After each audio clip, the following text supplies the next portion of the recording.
Alrighty guys, it is Qaaman here today, and I am joined with the one and only Geekdom101. And what will we be talking about in today's video, Geekdom?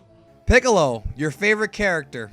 Yes, and in this video we're going to be talking about how strong we think he is, and this is, as a response to, one of the more previous episodes that happened with Dragon Ball Super where Piccolo got into a fight with Frost, and this will be uploaded the week afterwards where Dragon Ball Super is taking a hiatus. So without wasting any more time, Geekdom, let's get straight into this video, and why don't you open up with your thoughts on how strong you think Piccolo is, scaling everything else? Well, the interesting thing is that in order to scale this properly, you would have to kind of try to figure out how strong Frost is, and what we know is this. We know that Piccolo was not as strong as First Form Frieza because First Form Frieza killed him in the Resurrection F arc.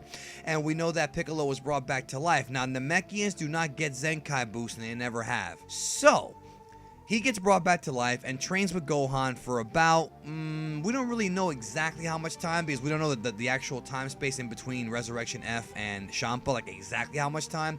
But we do know that Goku and Vegeta went into the Room of Spirit and Time, or the Hyperbolic Time Chamber in the English dub, and they were there for 3 years. There is no evidence in the manga or in the anime that Piccolo went in there with them or went in there after them or any of that. So he's not going to be as strong as they are. And Goku in his Super Saiyan form fought Frost and was owning him. Goku in Universe 6, and the Universe 6 arc is stronger than Goku in the Resurrection of F arc. If Goku in Universe 6 is stronger than he was in Resurrection of F, we also have to go to the other point. Goku in Resurrection of F was beating Frieza in his base form, okay? So you remember, Goku was fighting Frieza in his base form for a while, and then Frieza went to his golden form, Goku went to his SSG SS form, right? So now we gotta think that when Goku's in his base form, Goku's stronger than the base form that fought against Frieza, okay?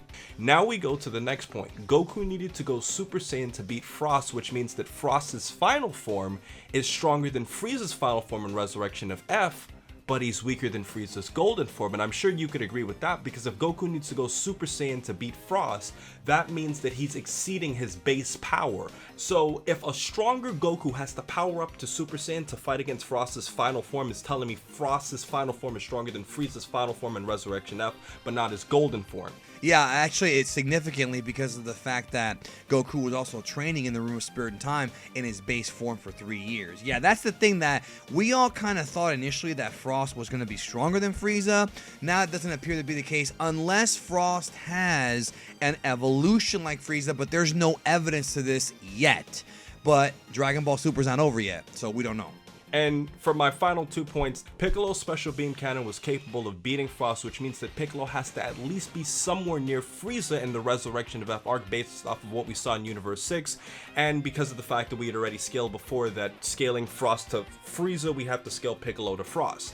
When Piccolo got blasted through the chest from Frieza, what I found interesting is he got blasted in literally the exact same spot from Frost, and he regenerated like it was no problem. So the fact that Piccolo could recuperate from that either says one or two things. It's bad writing and they didn't really think about it, or you could also think about the fact that Piccolo was strong enough to recuperate faster because it wasn't as powerful of a blast, so it didn't just like one shot take everything out.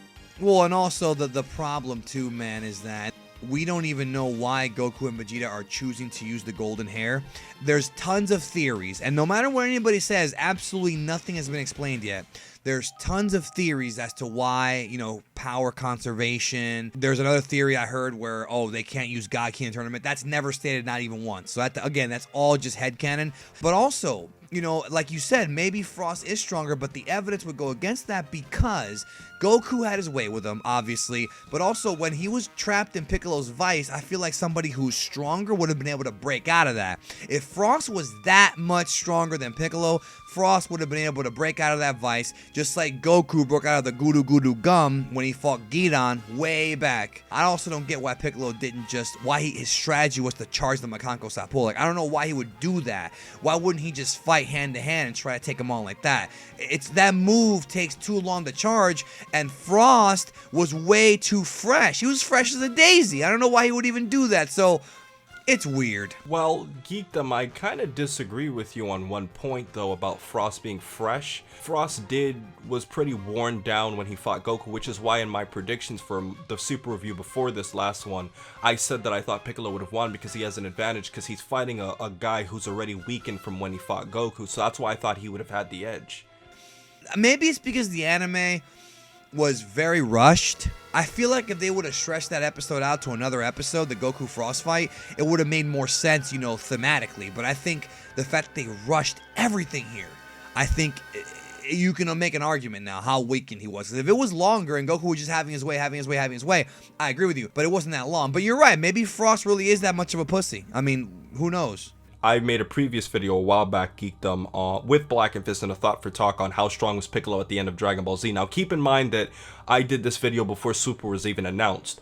But I do think it's interesting to say that I thought that by the point of the end of Z, he should have at least been stronger than Super Perfect Cell, because number one, if you look at the fact that it's 17 years, plus if you count GT, if you're using the Funimation dub of 10 extra years, or even if you're using the Japanese dub of 5 extra years, you're talking about a situation with 7 years from the Cell gap, 10 years to the end of the series, and then an extra 5 years. You're talking about 22 to 27 years of training that Piccolo would have had after the Cell arc. But now, I mean, with this Super thing, I mean, he's way stronger than that, because, I mean, Frieza by that point was way stronger than any villain in Dragon Ball Z history, at least. From the Buu arc and up, the power scaling is screwed up, man. It really is. It hasn't been fixed yet. Dragon Ball does this a lot of times, and we're just trying to tell you in this video, we know for sure that he has to be stronger than Frieza in the resurrection of F arc in his final form. But also, guys, in addition to this video, I also want you guys to check out a video that Mike from Laughingstock Media and Dragon Ball Nation did, where they're talking about how strong is Frost. So in this video, we talked more about how strong we think Piccolo is, and by the time this is uploaded, you're going to be able to check out the video about how strong is Frost. I'll post a link in the description. And I guys hope you enjoy. So most importantly, over everything else, please remember to rate, comment, and subscribe. And remember, as I always say, to have a great day, guys. And please check out Geekdom from Geekdom101. He makes awesome videos. It's pretty shocking if you don't already know who he is by now, since we've made a bunch of videos together. But he makes a great content, and please check him out. Geekdom, you have any final words? Power scaling sucks. Don't even bother doing it. You'll get headaches. Really, you will. Quinn and I have migraines. And that's a wrap.